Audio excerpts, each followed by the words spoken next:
ඈත පිටිසර ගම්මානයක කමලසේන සහ සුමන කියලා දුප්පත් පවුලක් ජීවත් වුණා.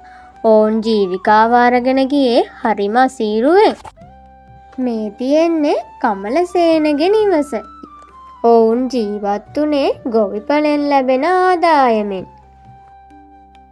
අදවත් මට හොඳ ආදායමක් ලැබුණොතින්. මේ ඉන්නේ කමලසේනගේ බිරිඳ සහ ඔහුගේ දරුවා. අනේ අම්මේ මගේ සපත්තු දෙක කැඩිලා මට අලුත් සපත්තු දෙකක් අරන් දෙන්නකෝ. අනේ පුතේ බිත්තර වලින් ඒ හැටි අද ආදායමක් ලැබුණෙත් නෑ. හෙට දිහාට අරන් දෙන්න බලන්නම්කෝ. මගේ පුතා දුක් නොවී ඉන්නකෝ. ඒ අතර ගමේ පොලී මුදලාලි මහත්තයා කෝපයෙන් කමලසේනගේ නිවසට පැමිණෙනවා. කමලසේන තම්සේ ණය ගෙවන්නේ කවද්ද? අද නැත්තම් මං තම්සේ ගොවිපලේ බඩු ටික අරන් යනවා. අනේ මුදලාලි මහත්තයා තව දවස් දෙකක් දෙන්න මං කොහොම හරි ණය ගෙවන්නම්. මුදලාලි කෝපයෙන් පිටව ගියා. අයියෝ මං දැන් මොකද කරන්නේ? මේ අතරේ කමලසේනගේ හොඳම යාළුවා වුණ සෝමපාල කමලසේනගේ නිවසට පැමිණෙනවා. මිත්‍රයා ඔයා ඇයි දුකින් ඉන්නේ?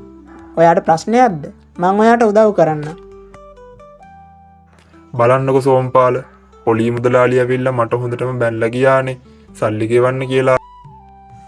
මිත්‍රයා ඔයා දුක් වෙන්න එපා. මං ඔයාට උදව් කරන්නම්. මං අද ඔයාගේ බිත්තර ටික වෙළඳපොළට ගිහිල්ලා ඔයාට විකුණලා දෙන්නම්කෝ. සෝමපාල කමලසේනගෙන් විතරත් අරගෙන වෙළඳපොළට ගියා.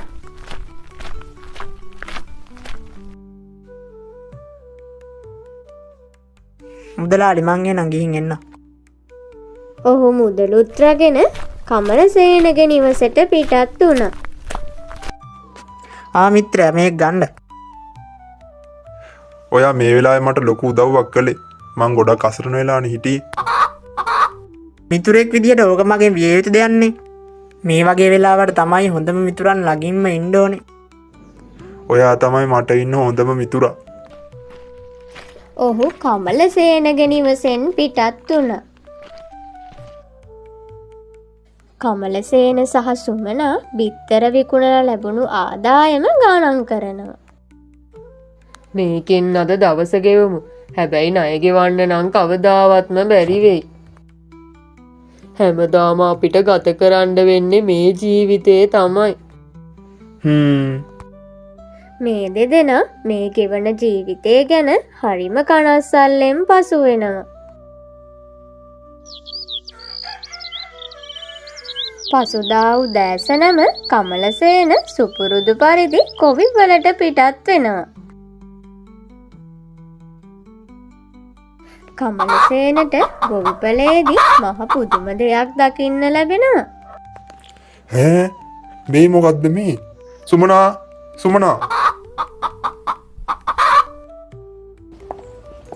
ඇයි මේ කලබලේ?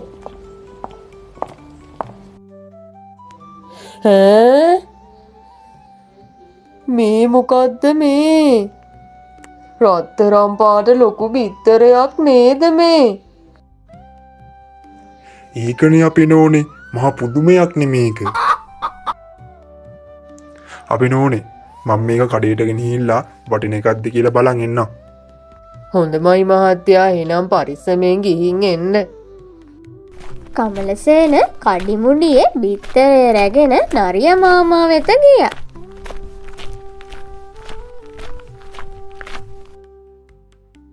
මුදලාලි මහත්තයා මේ අපේ ගොවිපලෙන් ලැබුණු බිත්තරයක්. බලන්න මේක වටින එකක්ද කියලා. ඒක නම් වටින පාටයි. මම බලලා ඔයාට හොඳ ගාණක් දෙන්නම්.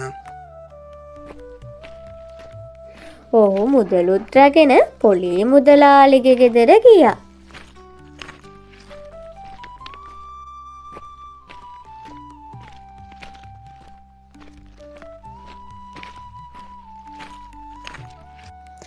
මුදලාලි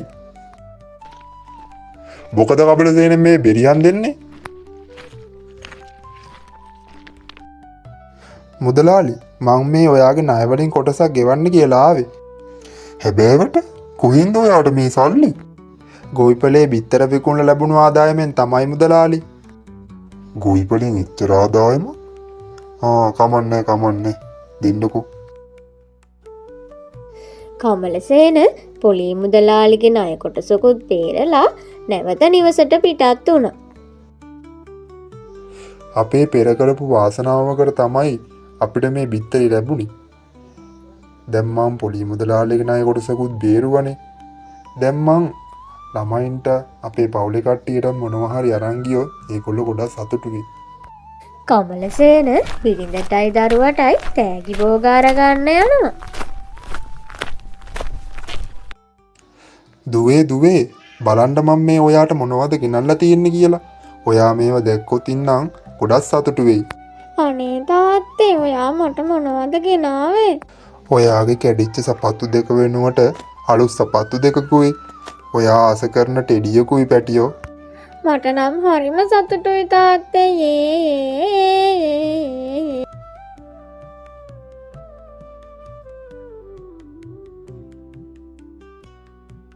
ඔවුන් වසර කිහිපයක් යනකොට රත්තරන් බිත්තර විකුණලා ලැබෙන ආදායමෙන් ලස්සන ජීවිතයක් ගෙවන්න පටන් ගත්තා. සුබ උදෑසනක් නෝනේ. සුබ උදෑසනක් මගේ දුවේ. අපේ රත්තරන් කිකිලිට පින් සිද්ධ වෙන්න අපි දැන් හොඳ ජීවිතයක් ගත කරනව නේද සුමනා? ඒක නම් ඇත්ත අපේ මහත්තයා. අපි ඉස්සර ගොඩක් හරි අමාරු වෙන්නේ ජීවත් වුනේ. මේ හැමදේම ඉතින් අපේ වාසනාව නිසා තමයි. මේ අතර කමලසේනගේ හොඳම මිත්‍රයා වුණ සෝමපාල උදව්වක් බලාපොරොත්තුවෙන් නිවසට පැමිණෙනවා. කමලසේන මගේ මිත්‍රයා. ඔබ දැන් පොහොසත්. මට ඔයාගෙන් උදව්වක් අවශ්‍යයි. මොකද්ද සෝම්පාල ඔයාට අවුණු කරලා තියෙන උදව්ව? මිත්‍රයා මට සල්ලි අවශ්‍යයි. මගේ ණය වගයක් ගෙවන්න. කොහේ තියෙන සල්ලියක්ද? මේවා මගේ මේ වාසනාවට ලැබුණු සල්ලි. කාටවත් ඒව දෙන්න බෑ. සෝමපාල දුකින් පිටව ගියා. සල්ලි හම්බුනාට පස්සේ මගේ යාළුවා ගොඩාක් වෙනස් වෙලා.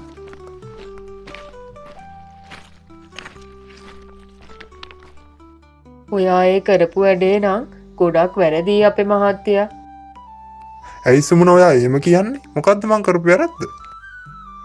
ඇය තේරුම් ගත්තා කමලසේනට නම් කිසි දෙයක් කියලා පළක් නැති වගේ.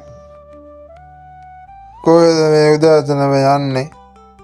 මම මේ අපේ දුවලෑ ගෙදරට ගිහින් එන්න කියලා අපේ මහත්තයා. මොකක් හරි උදව්වක්වත් ඉල්ල ගන්න පුළුවන්නේ. එයාලට දැන් යමක් කමක් තියෙනවනේ. ළමයින්ට කරදර කරන්න නැතුව මෙන්න මෙහාට වෙලා ඉන්න අපි නෝනේ. එහෙම කියන්න එපා අපේ මහත්තයා. එයාලා අපේ දරුවෝනේ. එහෙම කියලා සුමනගේ අම්මා සුමනගේ ගෙදරට ගියා. උදෑසනම සුමන ගේ දොර ආස්පස් කරමින් ගේ දොර වැඩ කටයුතු සිද්ධ කළා. ඒත් සුමනගේ දුව වෙච්ච මීරා පොත් පාඩම් කරමින් සිටියා. දුවේ පොඩ්ඩක් බලන්න කවුද බෙල් එක ගහන්නේ කියලා. අම්මේ පොඩ්ඩක් ඉන්නකෝ මම බලන්නම්.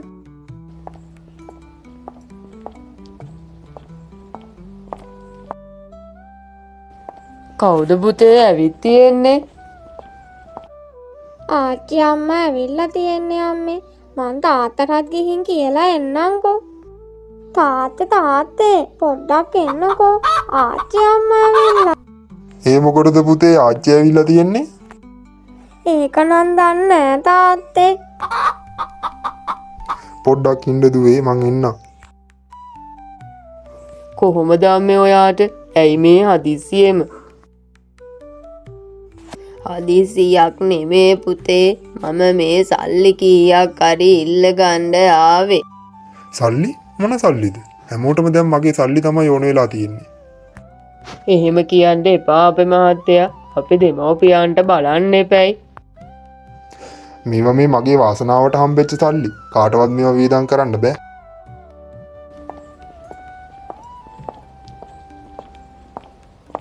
කමලසේන කියපු දේවල් හිතන්න එපා අම්මේ. අම්මට ඕන කරන සල්ලි ටික මම දෙන්නම්. හැමෝටම ඕනේ කරලා තියෙන්නේ මගේ සල්ලි.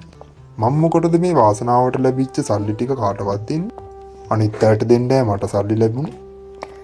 ඔහු කල්පනා කර කර ඉන්න අතරතුර ඔහුට අමුතු සිතුවිල්ලක් පහළ වුණා. මේ ආරවුල් ඔක්කොම හැමදාම එක බිත්තරයක් එනකම් බලන් ඉන්න නිසානේ. මං ඒක නවත්තන්න ඕනේ. මං හැමදේම එකපාර ගන්නවා. ඔහු එහෙම සිතමින් නින්දට ගියා. සුමනා මං උදෙන්ම ගොවිපලට යනවා. මං අද ඔක්කොම බිත්තර එකවර ගන්නවා.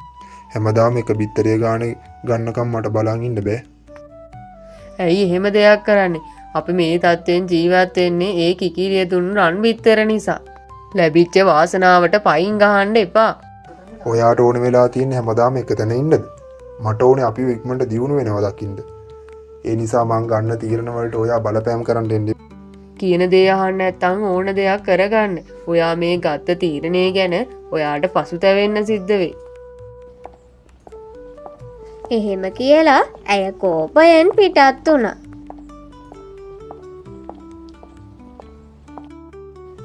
කමලසේන රන් බිත්තර සියල්ලම එකවර ගන්න කියලා ගොවිපලට ගියා.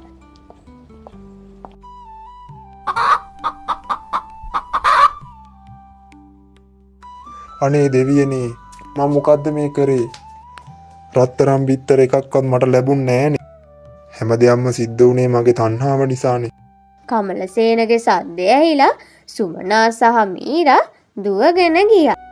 බලන්නකො සුමන අපිට වෙච්ච දේ. මෙච්චර කල් රත්තරන් බිත්තර දීපු කිකිලිත් මන් නැති කරගත්තා. දැන් අපිට කිසිවක් නෑ. ඔහු කරගත්ත විනාශයේ තරම ඔහුට වැටහි ගියා.